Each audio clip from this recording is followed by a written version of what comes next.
విశాఖపట్నంలోని గాజువాక ఎల్బీ నగర్లో దారుణ సంఘటన చోటు చేసుకుంది. రవీంద్ర అనే వ్యక్తి నేవీలో ఉద్యోగం చేస్తున్నాడు. అతనికి ఇప్పటికే పెళ్లై కుటుంబం ఉంది. అయితే కొంతకాలంగా అతనికి మౌనిక అనే యువతితో పరిచయం ఏర్పడింది. ఆ పరిచయం క్రమంగా దగ్గర సంబంధంగా మారింది. ఇద్దరి మధ్య తరచూ మాట్లాడుకోవటం, కలవడం జరుగుతూ ఉండేది. గత కొద్ది రోజుల క్రితం రవీంద్ర భార్య పుట్టింటికి వెళ్ళింది. ఇంట్లో ఒంటరిగా ఉన్న రవీంద్ర మౌనికకు తన ఇంటికి రమ్మని పిలిచాడు. సోమవారం మధ్యాహ్నం మౌనిక అతని ఇంటికి వచ్చింది. మొదట సాధారణంగా మాట్లాడుకుంటున్న వారు కొంతసేపటికి ఏదో విషయంలో వాదనకు దిగారు. ఆ వాదన క్రమంగా పెద్ద గొడవగా మారింది. కోపం అదుపులో పెట్టుకోలేక రవీంద్ర మౌనికపై దాడి చేశాడు. ఆ దాడిలో ఆమె అక్కడికక్కడే మరణించింది. ఈ సంఘటన జరిగిన తర్వాత రవీంద్ర భయపడ్డాడు. ఆ శవాన్ని ఎక్కడ దాచాలి అనే ఆలోచనలో పడ్డాడు. అదే సమయంలో అతను చాలా ఘోరమైన నిర్ణయం తీసుకున్నాడు. మౌనిక శవాన్ని ముక్కలుగా చేసి ఒక భాగాన్ని ఫ్రిడ్జ్లో పెట్టాడు. మిగిలిన భాగాన్ని గోను సంచిలో కట్టి ఇంట్లోనే దాచాడు. ఇలా శవాన్ని దాచిపెట్టేందుకు ప్రయత్నించాడు. కానీ కొంత సమయం తర్వాత ఈ విషయం బయటపడింది. స్థానికులకు అనుమానం రావడంతో పోలీసులకు సమాచారం అందించి పోలీసులు వెంటనే సంఘటనా స్థలానికి చేరుకొని విచారణ ప్రారంభించారు.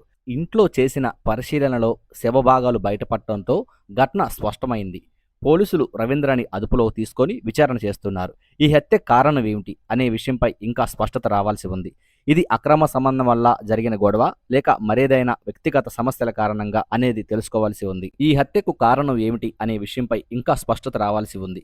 ఇది అక్రమ సంబంధం వల్ల జరిగిన గొడవ లేక మరేదైనా వ్యక్తిగత సమస్యల కారణమా అనే కోణంలో పోలీసులు దర్యాప్తు కొనసాగిస్తున్నారు. అసలు ఈ హత్య ఎలా జరిగింది, ఎలా సమాచారం వచ్చింది? ఇంటి వాండర్ మాటలు. పేరు Ravindra, navy navy navy job.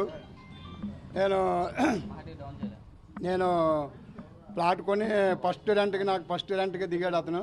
నేను టూలెట్ బోర్డు పైన పెట్టాను. పైన పెడితే నేను నేవీ జాబ్ అండి అనేసి రెంట్కి ఇస్తారంట కదా ప్లాట్ అని చెప్పి ప్లాట్కి దిగాడు.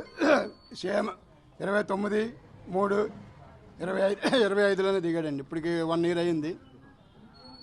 సొంత ఊరు ఎక్కడని అడిగాను, రాజాం అని చెప్పాడు. అంతే. ఇంకా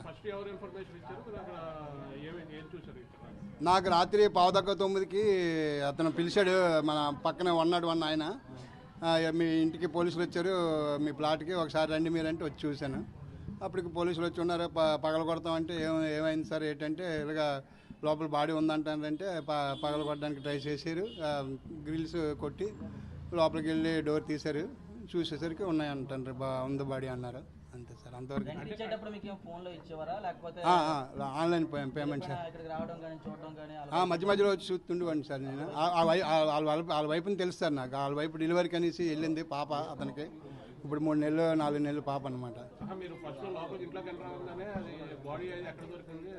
అలాంటి మామూలు బాడీ బాత్రూమ్ దగ్గర ఉందండి. అది పోలీసులే చూశారు. లేదు, రాజా అని చెప్పారు. రాజా రెండోది ఎంప్లాయ్ కదండి అతను, నేవీ ఎంప్లాయ్. నేను బిఎస్ఎఫ్ రిటైర్, అందువల్ల.